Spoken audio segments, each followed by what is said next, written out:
Welcome to CIT live stream. My name is Frank Austin. There have been a lot of questions on both negative side and positive sides. There have been complaints here and there, but today we have our own Mr. President, and we have some few questions with him. Mr. President, thank you for coming. Thank you so much, Mr. Frank. I'm Gaylord Luangu. I'm the current school president, Coast Institute of Technology. I'm a student pursuing diploma in supply chain management, module 2. Thank you.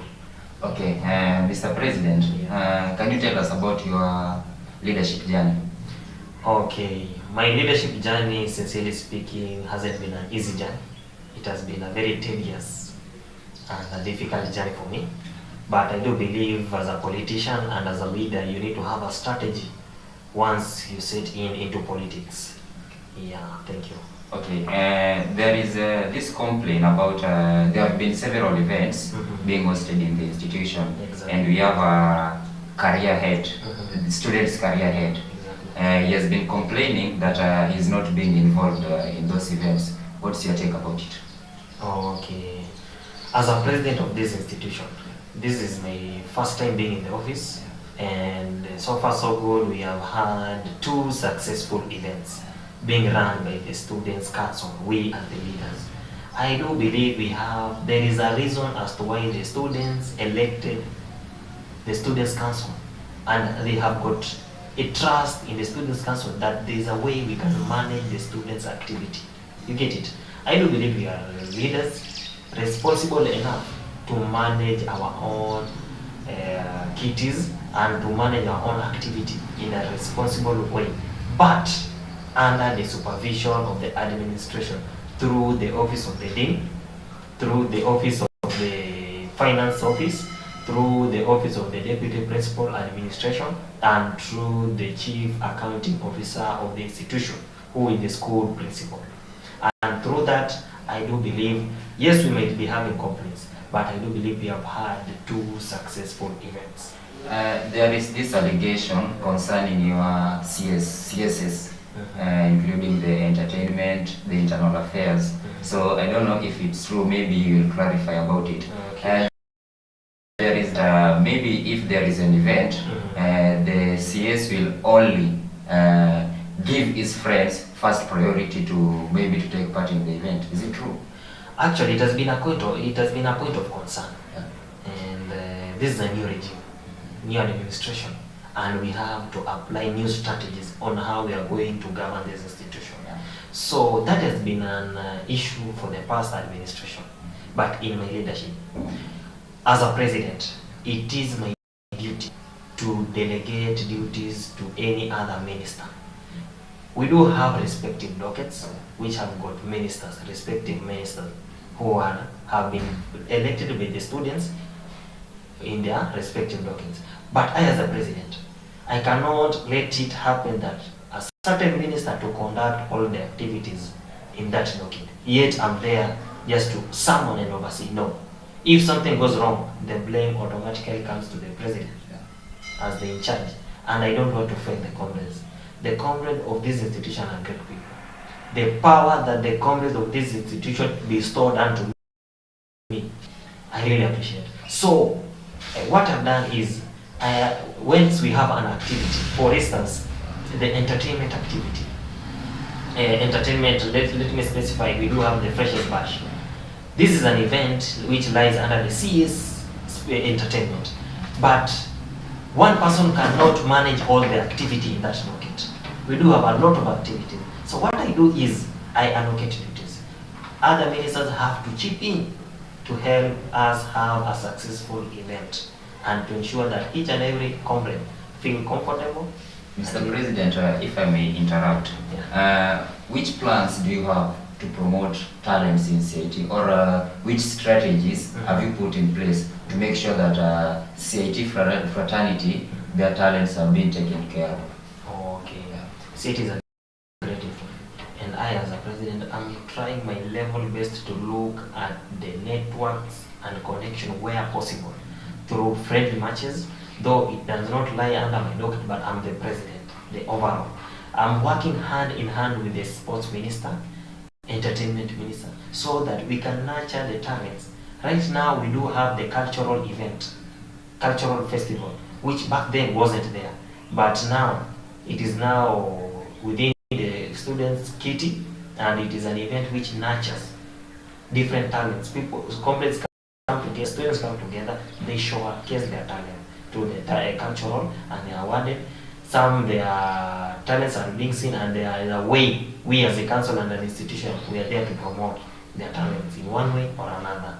We are also trying to incorporate some local leaders at the county level, parastatal level, and the national level, though as at now we still rely at the county level on how they can support our students with various talents. Thank you.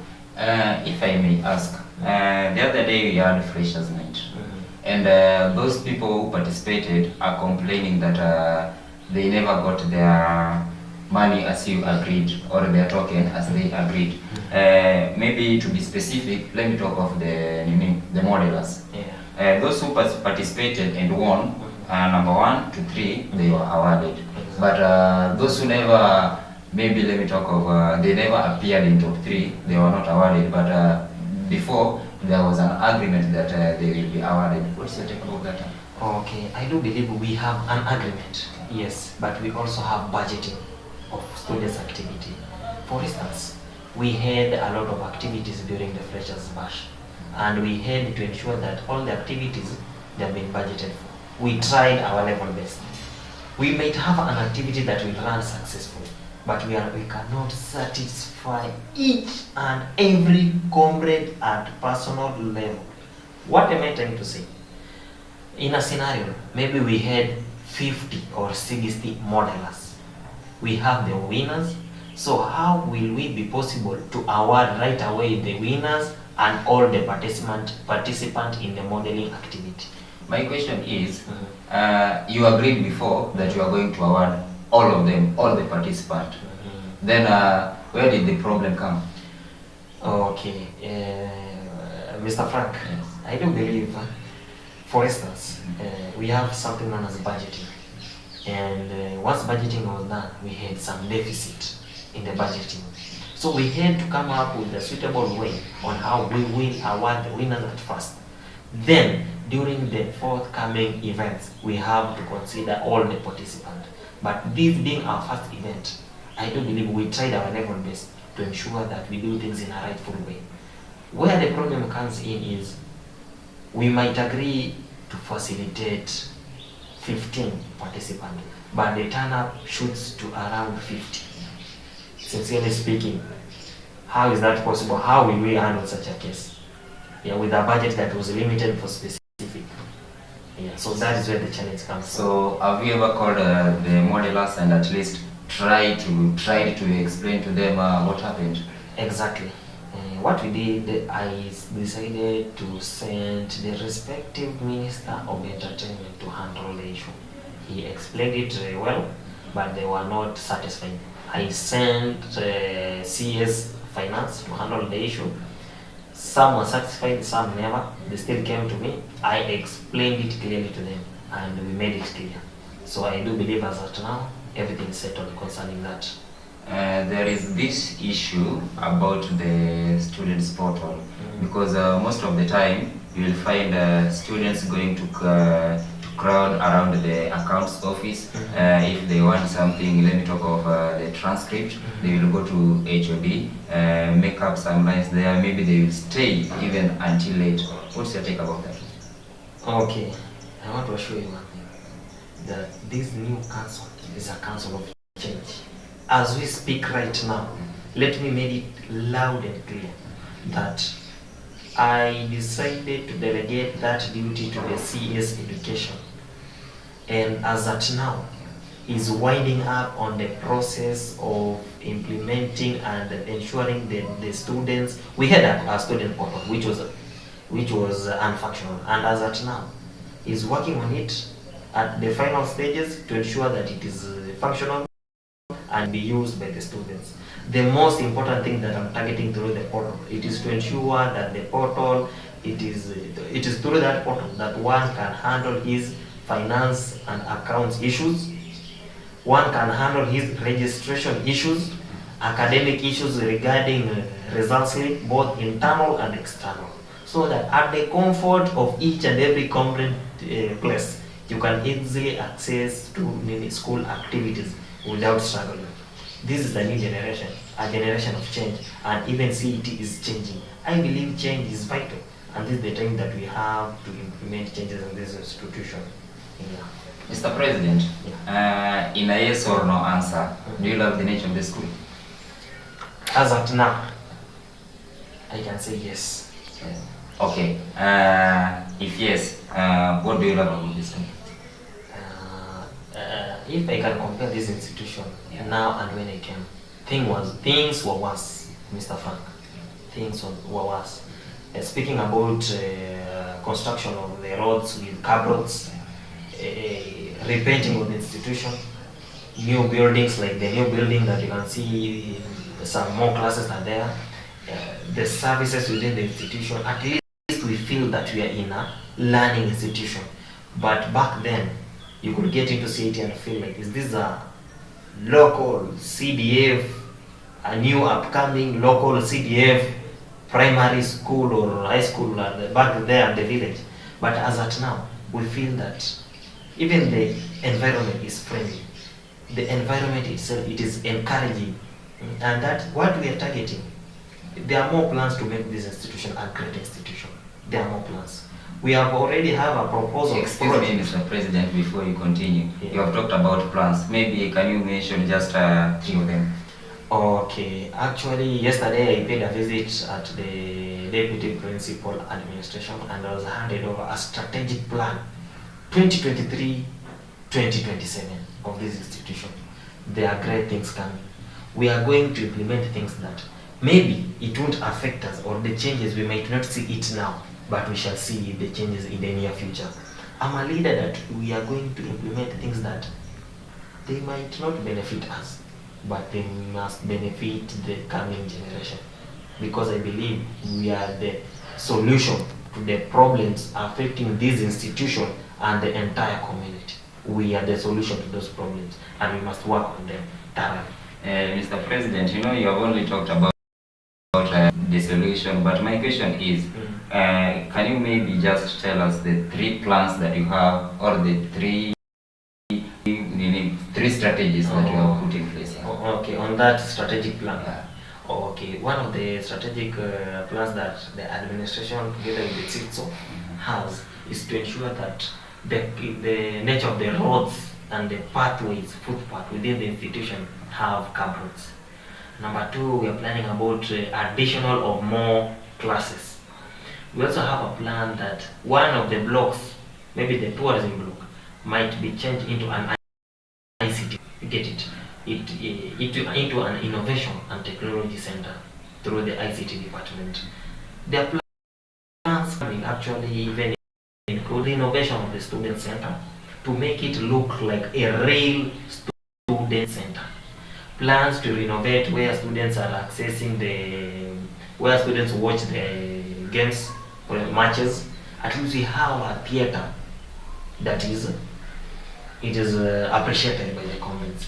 There are a lot of plans, even including expanding the learning environment of the institution, even if it means to expand to the football pitch, to the school farm.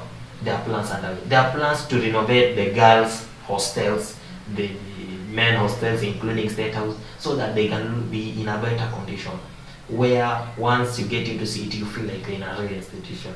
We have plans to improve the network connectivity within the institution. We have plans to ensure that this institution is an institution that once someone is inside this institution, feel that this is a learning environment, and there's a difference between this institution and any institution. Okay, Mr. President, my last question is, there are so many students in school who are partaking their own business. Some are selling jugu, some are selling lollipops. Maybe what's your plan on promoting them? Because they have been crying that you allow other business people from outside to come in school and do business. Somehow it's a competition. What's your take about that? That is a point of concern actually. And my plan is we need to ensure that we consider these students who are into business and into marketing.